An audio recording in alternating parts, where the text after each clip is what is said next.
streaming. And now I'm waiting for YouTube to tell me that we do indeed start streaming. Yes, streaming is being started. And we're live! YouTube says we're live! Hooray! Hooray! Okay, time to calm down the nervous energy. Or up it, I'm not quite sure. Anyways, welcome everybody to the third Changeling Auction panel. Our theme this time round is up in the air because we all love it when life throws stuff our way we really didn't expect and we have to kind of make sense of it. I mean, that's what we were put on this earth for by aliens. Because this is all just one big experiment for them, and this year they just thought they'd turn it up a notch and see how we react. And now I love human behavior things, so I also want to know how you guys react. And when I say you guys, I don't mean the audience, I mean my wonderful, wonderful guests. Although sometimes I will also mean the audience when I say you guys, so it might get confusing. First, for the audience people, you may ask questions that we will give our best to answer in the last 15 minutes of this stream. Please write them, type them into the chat so I can check them in the end, so I can find them. Until then, I'll just ignore them, so don't feel like I'm being rude. So yeah, perfect. You just write questions. Now the other you, the wonderful, wonderful guests, who we all need to get to know because we have no idea who they are, right? So please, first, Amanda, let us know who you are and what you are doing with your life. Well, probably the biggest thing you need to know about me is that I love birds. Yes, I am a fantasy artist and illustrator, but I am also the co-founder of the Bird Whisperer Project, and we draw a lot of birds. We draw just nature birds. We also draw fantastical birds, you name it. And you can learn more about me at amandamakepeace.com. There's also a link in the video description if you need it. Now, Elisabeth, tell us a little bit about yourself and your art. Hi, I'm Elisabeth. I live in Massachusetts. This is the studio I share with my husband, Scott Murphy, so everything you see is actually just his stuff. Unfortunately, you can't see my stuff, but I usually work with clients in book publishing and lately like tarot decks. So I'm most known as the illustrator of the Everyday Witch tarot and oracle decks, and now I'm working on an owl tarot for Llewellyn. So I'm drawing a lot of birds as well, and I've drawn some birds for the Bird Whisperer Project, so that's fun. Yeah. So that's what I've been doing mostly is the owl tarot. Aren't you having a Kickstarter right now? Oh yeah, and I have a Kickstarter. My very first Kickstarter is going on right now, and it's for the Everyday Witch Oracle coloring book. So it's all the line art I created for the Oracle deck. Yeah, we don't want to forget any current projects. Cool. There's a bit of a delay. Okay. Now, this year has been riddled with so many uncertainties and so many crazy events happening, and one of them is the pandemic, which is new for all of us, probably, unless you've been alive during the Spanish flu. Vampires. And I want to know, how have you been dealing with the situation? Have you been making art? Yeah, I'll start. Yeah, I've been making art. I have to be honest, it's been a little surreal. Most people know this already. My mother was very ill last year. She had cancer, and I was her caregiver. And so, besides going to conventions, I was home a lot, and we were kind of, we were kind of in our own little quarantine. And she just had surgery in January, into December, and was recovering in January. So it's kind of strange. We went from that atmosphere where we were already like at home, trying to keep, germs out of the house, and then 2 months later, everything starts hitting, and our lives didn't change a whole lot, I guess. Except that, no cons, which honestly was kind of nice for me after all the stress last year, to kind of basically have a mandatory break, and to slow down. And I think that actually kind of gave me some of the energy I needed to make art. For me, art is very healing. And so, I just kind of jumped right into things. I have a Patreon that I started rebuilding at the end of December. And I've been really focused on that. And it's more personal work. It's all my graphite work. But it's also poetry. I've been writing poetry off and on for years. And so I find that a really, good outlet. Because, things are stressful. I do have days where everything is just crazy, and the world is crazy, and, things in the art community are crazy.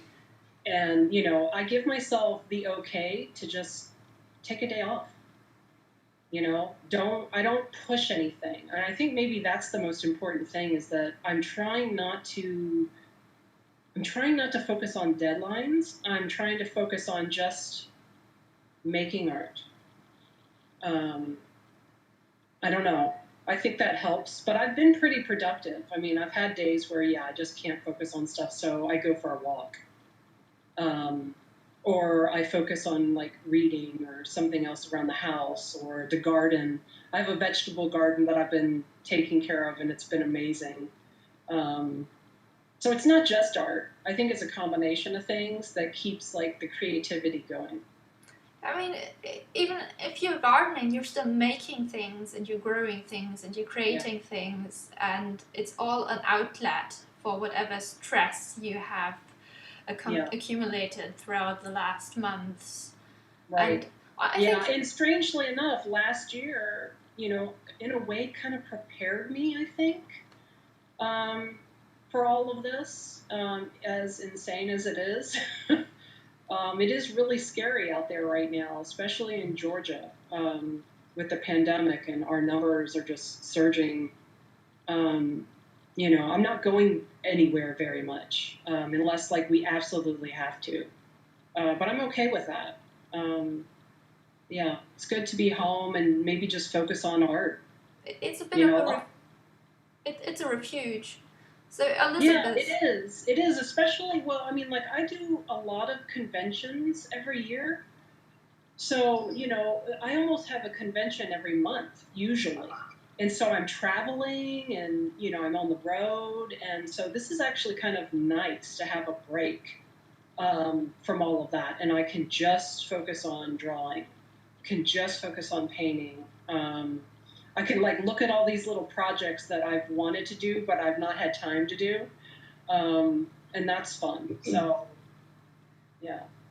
Elisabeth, has this been a break for you as well, or more stressful? Some similarities and some differences. To what Amanda said, I feel like I was prepared for this too, because last year I had my son Sam, so life totally changed when he was born. He's around 13 months now, so we didn't, other than going out to breweries and seeing family more often, we didn't really do that much. So we worked from home anyway, so we just do what we did before. We just can't go to breweries or restaurants. And we don't know too many people in the area, so it's not like there's anyone we're not seeing at the same time. So it's basically the same, just with a lot more anxiety. And I actually thrive on deadlines, so I love knowing this is due, I have to do it. So I do it. And I actually kind of enjoy that. So when I had Sam, I tried to plan for it. I also have a Patreon, and I started the Patreon. It's been around 2 years now because I knew I need to start setting something up that will provide a little bit of income when I'm not taking on as much work. So then, before I had Sam, I planned 4 months worth of posts. I scheduled all these posts for Patreon. I was turning down work, but then I was also seeing if any work was going to happen, after like 3 months. So I took around 3 months off, and then I started working in just very slowly. So I haven't been able to work on as many projects as I did before. And then I also got this tarot job. So now I'm like, okay, I have a job that will last me 2 years. It's a lot of work. So I basically have to stick to the schedule. And the schedule has been helping me deal with the pandemic, I guess, because everything is a super routine right now. So I work. Am I making sense? I don't know. Yeah, Yes, you I was just are. gonna say, I think the schedule really helps. Like I still get up at the same time every morning. I have my coffee, I go out to the garden, and then I get started on what I need to do. Yeah. My schedule now is so much more stricter than it was before because of Sam. And when we had, we were like, oh, we're not going to be those parents with this routine where they have to like nap at this time and this time and this time. And he totally does now. It's like, wake up at 7. He naps at 10:30. He naps at 3:30. He goes to bed at 8. Because that's what we have to do that to get anything done. So I probably work like 2 to 3 hours a day max now. That's all I can get in. And it's always asleep. So I'm like, okay, time to work. I remember what that was like. Yeah. So, and I'm actually, it helps keep me focused. And it's also very distracting from everything going on because if I'm not working, I'm spending time with him and he's very distracting. So it kind of has been helping with everything in the world. I mean, it's a priority, right? Your child is bigger than the pandemic. It's smaller, but it's also bigger for your life, and it's a good thing, which is kind of contrasting. And he's a good age. I don't have to worry about education yet. Yeah. Yes. Just hang out and play. No, that's good. Good. So, do you have any other advice for artists who are struggling right now? I mean, having a schedule to keep you on track and also finding refuge in the art you're doing. I think those are both great ways of coping.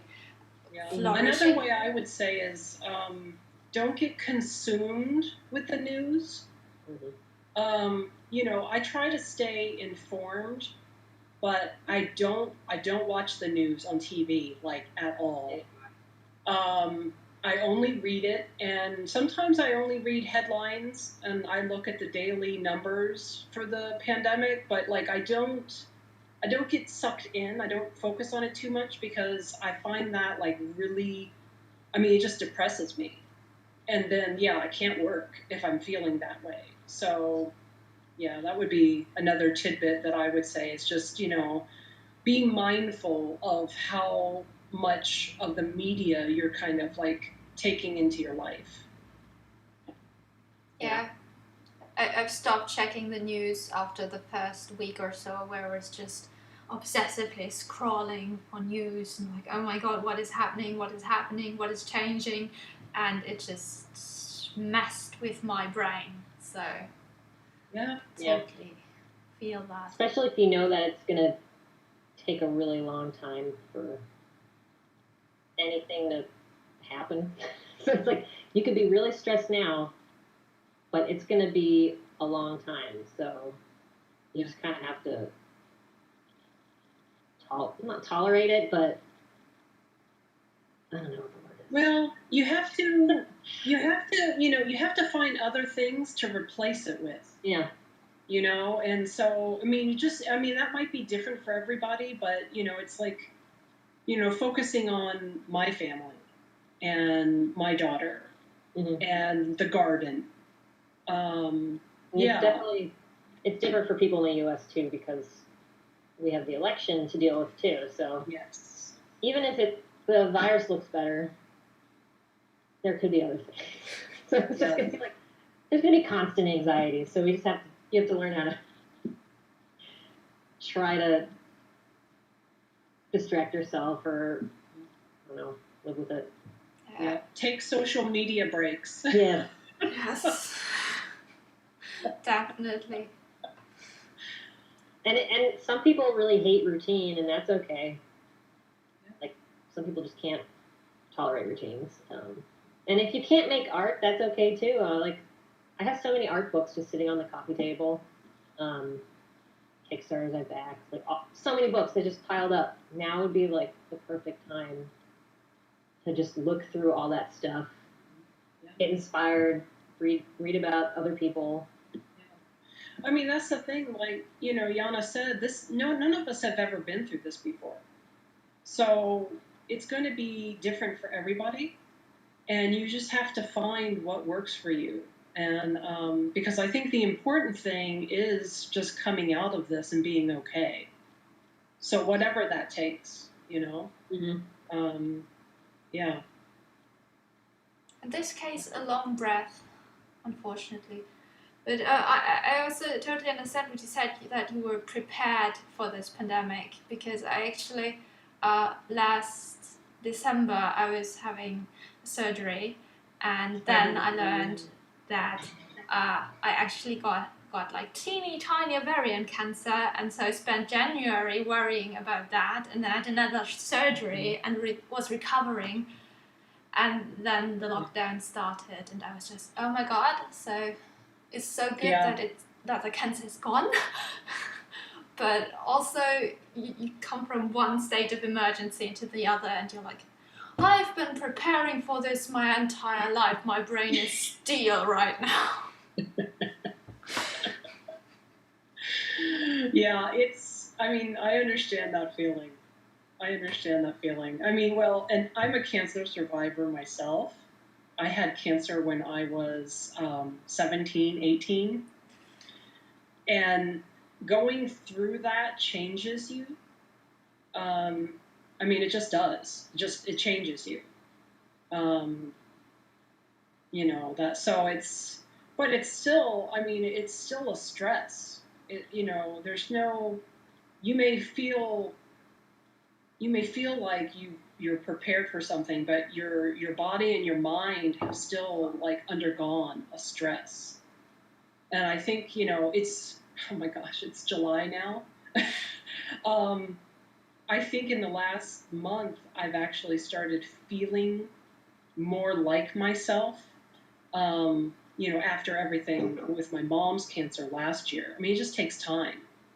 Because it is a trauma, whether you're experiencing it yourself or you're caring for somebody who's experiencing it. And then we have all these things going on in the world. Those are little traumas as well, to our serenity. So, yeah, you have to give yourself time. Some things just take time. Yeah, and it's a lot about finding ways of being okay and relieving stress and building your life into something that really works for you, and to make it easy for your brain as well and your body. And I find that you change your priorities a bit when something big happens. Yes. Yes.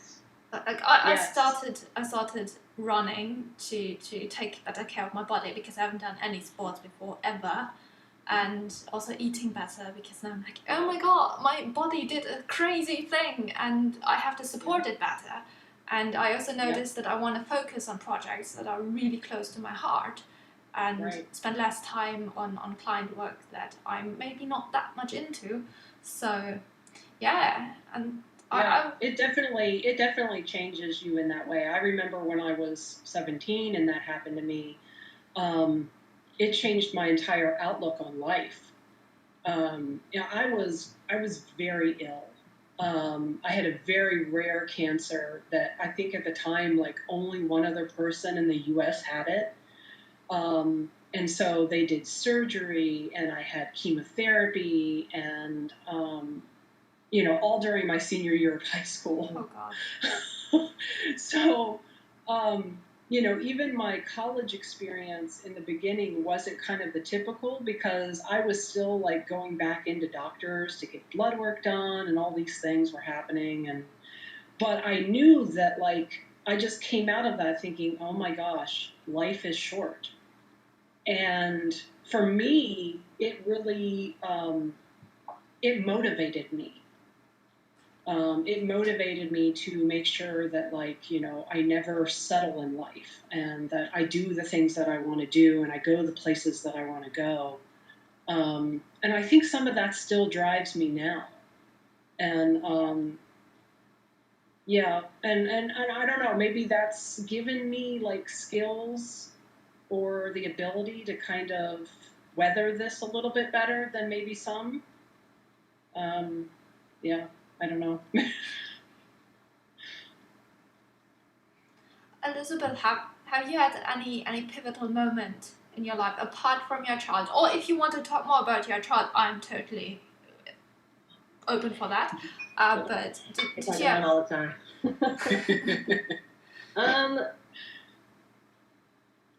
That was probably the biggest thing.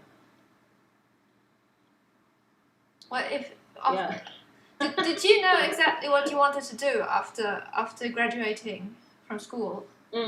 Art school? Well, I mean, I guess like a lot of artists, like, you knew you always wanted to be an artist. So I did move to New York City. That was kind of a big thing. Yes. I was really shy growing up, and like I would make my sister order food for me, and because I was too shy to order food, that kind of shy. And then when I went to college or grad school in New York, even after a few months, I remember my sister visited me and was like, "You're a new person." So that really, I guess, brought me out of my shell.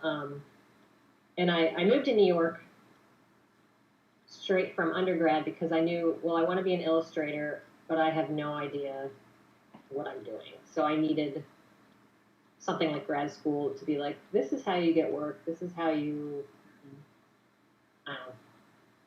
connect with people, network with people. And then I lived there for 8 years before we moved to Massachusetts. So I knew I wanted to be an illustrator, and networking is like a huge part of that. So I really had to not be shy anymore. Mm-hmm. I guess I'm still shy in ways, but you really have to get yourself out there if you want to be a working illustrator. You have to kind of change, but also kind of not change. Just like this, this tightrope walk, staying true to yourself, but also shaping yourself into the person you need to be to do all the things, because you want to do all the things. I still struggle with that. So I think I'm still an introvert. I think I'm much chattier online than in person. Yeah, I used to be incredibly shy as well, and that changed after the cancer because I felt like it had to change. But yeah, I mean, I'm still an introvert. I mean, I can go to like all the conventions, and I love talking to people. I love talking to the fans, and I love selling my art, and I love talking on panels. But then, like, I go home and it's like, oh, I need a week to just like not talk to anybody. Like, I need silence. And you do a lot of conventions. Which is funny because I mean I do a lot, but like I know people who do even more than me, and like I don't think I could do that. I don't think I could because it is exhausting. How many are you doing in a year? An average, not this year, but. I want to say that it's usually between like 8 and 10, somewhere around there. So yeah, there might be 2 months out of the year because usually I don't have a con in February, and I usually don't have a con in December. I used to. But that's the thing. I know people that do they'll do 2 cons a month. Mm-hmm. I mean, that's just. They'll pack their bags and just go from one to the other. Yeah, they travel. And all the merchandise you need. Ugh. Yeah, it is. I mean, like you are literally a business on wheels, and yeah, I don't know that I could do that. I mean, like, I definitely might have the drive to do it, but I still suffer from some illnesses that I developed after my cancer, and so I do have to be mindful of not pushing myself too much. Otherwise, I get sick. So that kind of keeps me in check. I try to stay in balance. Yeah. I think that's also helped me because a lot of people rely on the conventions. Yeah. And I only do AlexaCon and Gen Con, basically. Right. Because I enjoy working with clients. Some people hate it. I enjoy it. Me too. Good clients. Right. So I've been able to keep working, and I know I'm really lucky that I have that. Yeah, for those that rely on the convention income, they've been hit pretty hard. Mm-hmm. I wouldn't say that I relied on it totally. It was very nice. Mm-hmm. But, I'm doing okay with, commissions and my Patreon and, sales from my shop. I'm doing, I'm okay. Yeah, I would love to have that convention income again, but I could survive without it. Mm-hmm. So. I think. Continue. I was going to say, even those 2 conventions, like I was telling Scott the other day, it's kind of nice that we don't have to plan and travel, and there's a lot of anxiety before once you're at the convention, it's like, yay! But before the convention, it's always just really stressful to get all the merchandise and inventory ready. And and now, especially when you're a kid. Well, yeah, I'm going to say, now you have, so, I mean, mine is grown, so, and sometimes she comes and helps me at the conventions, which is nice, but I couldn't imagine doing that when she was little. Mm-hmm. Yeah. Yeah, I had plans at this point that maybe we'd have daycare, or Grandma would be taking him every now and then. Right. Maybe we would have had some overnight trips away. None of that's happened. So no daycare to rely on for a long time. I just had to come to terms with that. And yeah, and he only sees us all the time, so there's no. If we go somewhere where there's other people, he's just like. Oh no! Like everything we plan is just completely different now, but we're just dealing with it. Yeah, well, that's all you can do. You have to deal with it. So. Yeah, and if things get crazier, like busyness, Scott and I will have to figure out schedule stuff. Right now, I work when he naps, but then eventually, if things get too busy, we're gonna have to alternate maybe, which I think the Gerards do. I don't know if they wrote about it somewhere, but I remember the Gerard saying one day someone would take care of the kids all day while the other person worked, and then the next day they would switch. So I feel like something like that could work someday. So just figuring out schedules that might work. It's a lot of trial and error. Get things done when you can't have help. Yeah. So now that you can't sell your original artwork at conventions, how lucky or unlucky that might be, you have to rely on the changeling auctions. It's the only way you can still make money. It's important. So we have to get the word out there of your wonderful, wonderful art. So if you have some, by accident, lying close by you, if you wouldn't mind to hold it into the camera and show it to the audience.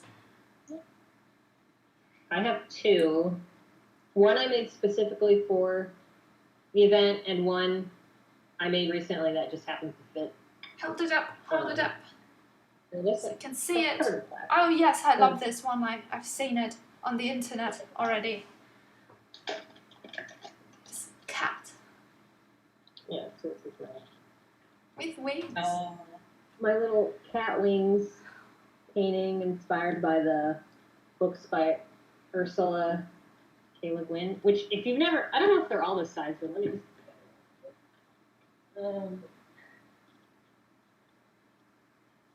they look like this. Oh, look! Hey. So I've had these books for so long, and they're just tiny little novels. They're so cute! And the artwork is like this ink and watercolor. So nice. I need S.D. Schindler. So I don't know. For some reason, I was inspired to make my own cat wing. For some reason. It's a cat with wings. It's the best things all together. Lots of cats in my life lately in art, and lots of birds. Yeah. So beautiful. And then this piece, I've been doing this seasonal series, so I had like the autumn spirit, the winter spirit, the spring. So then I had to do the summer one. So I just finished this one. So I thought that fit the theme because he's got the celestial Yeah. sky behind him. Looks super So magic. those are my two pieces this month. Hold the last one into the camera again. We want to see. It's so shiny. Yeah, I spray varnished them, so. Yeah, that's the secret. Nice. It looks so good. All right. Let's see. I do have mine here. So I have one that I finished this actually earlier in the month, or it might have been last month. I can't even remember the way time is right now. This is a piece. It's actually part of my Patreon. It's the pieces that I'm working on. So it has gold, and you probably can't see that in this. See it. Yeah, if I do that, you can kind of see the light reflecting off of it. But it's called Rise, and so it was kind of, up in the air, rise, and it has a little poem to go with it. Yeah. Do you want to read your poem? If you have it, otherwise we'll have to search it on the internet. Yes, hold on. I can get it. Let me get it. I mean, now that we have you here and your art, and we know there's a poem. Well, when I say poem, I mean it's okay. So a lot of my paintings and my drawings, they do have some little poem, but it's usually like just a few lines, and then I write other longer pieces. So usually it's something that I've been thinking about, like as I paint it or draw it, but I have it written, and this is, here it is. Okay, so the poem for that little piece is, rise when you feel broken, rise when you have no hope, rise when there's no end in sight, rise, I will stand with you.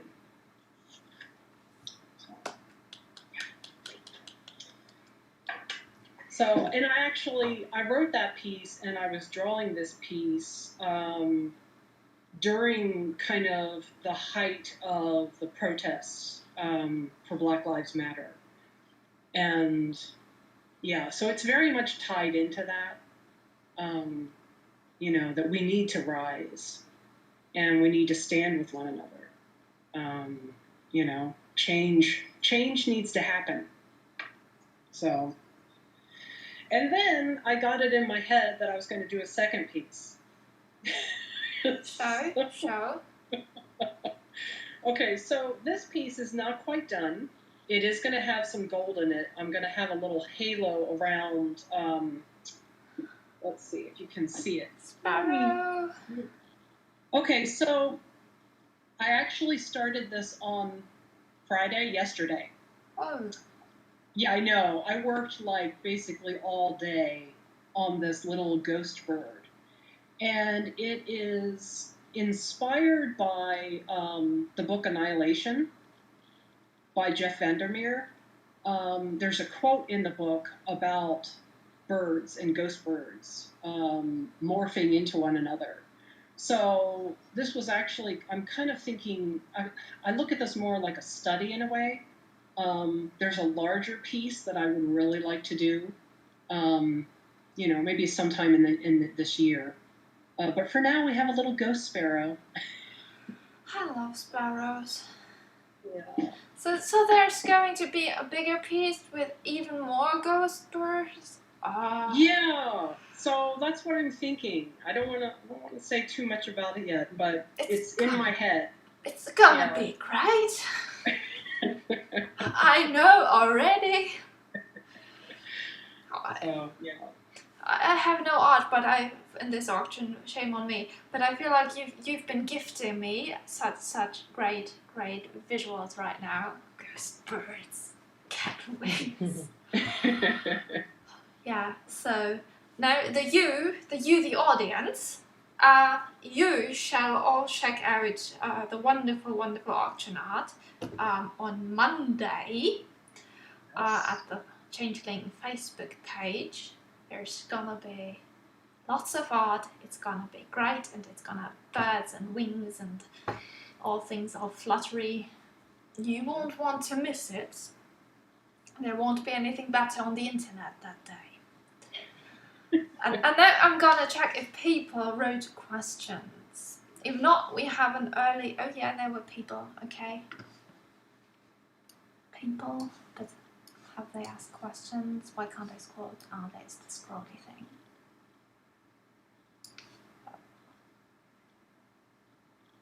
Okay, so...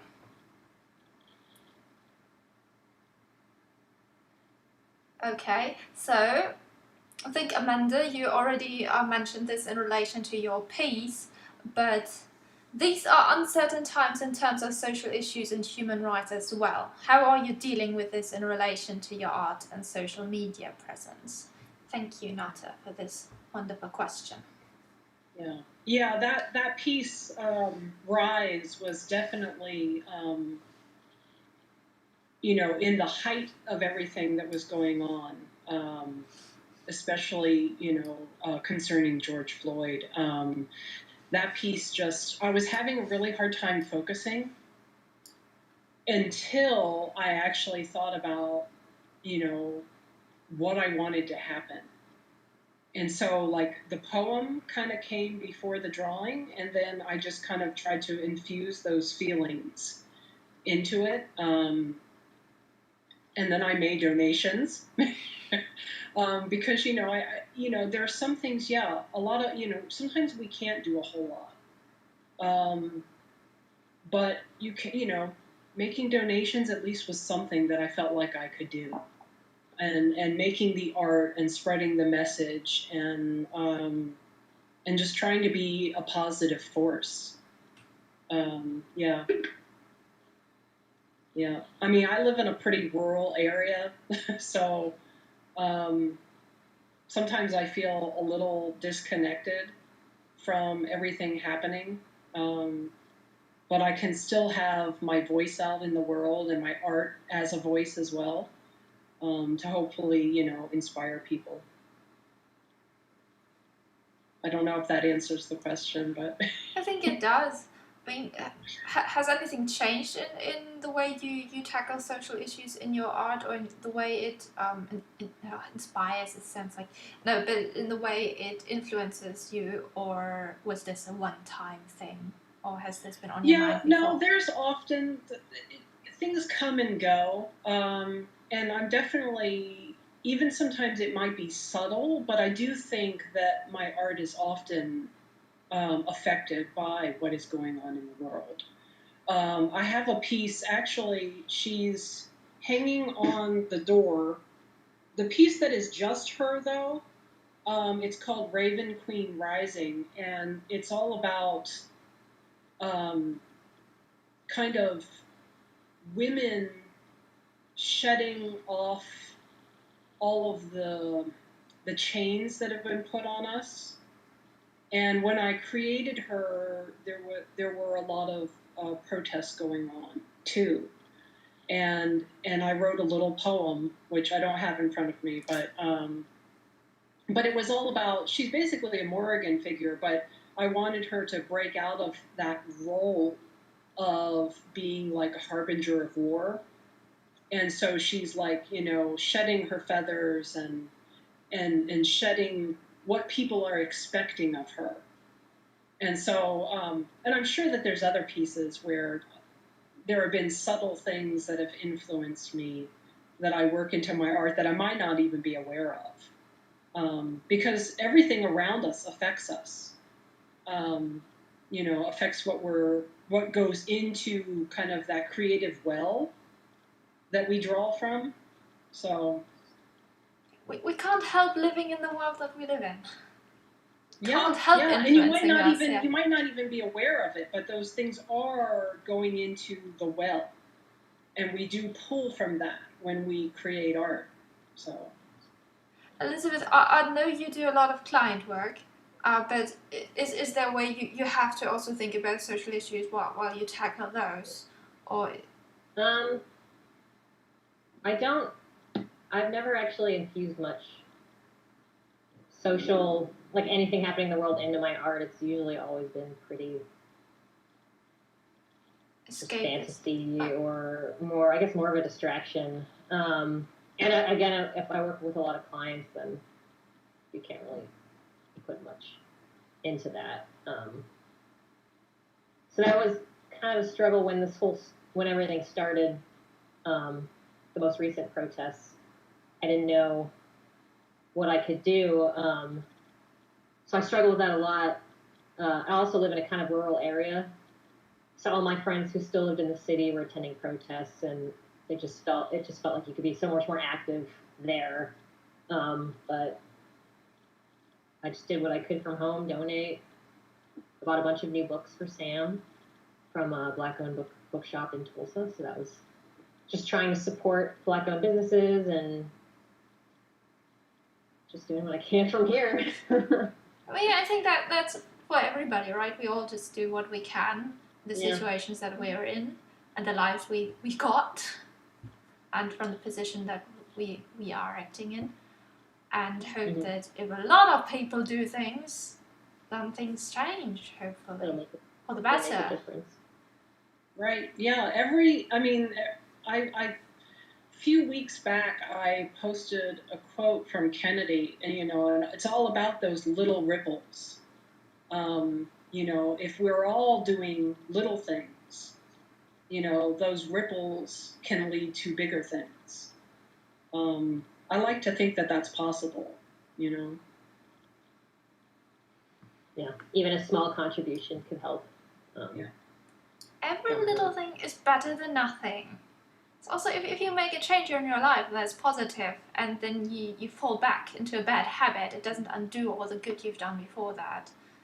Mm-hmm. And it doesn't mean you can't do the better thing again. So,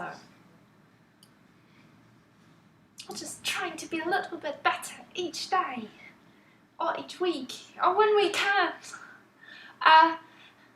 Anyhow, other wonderful question by Navata.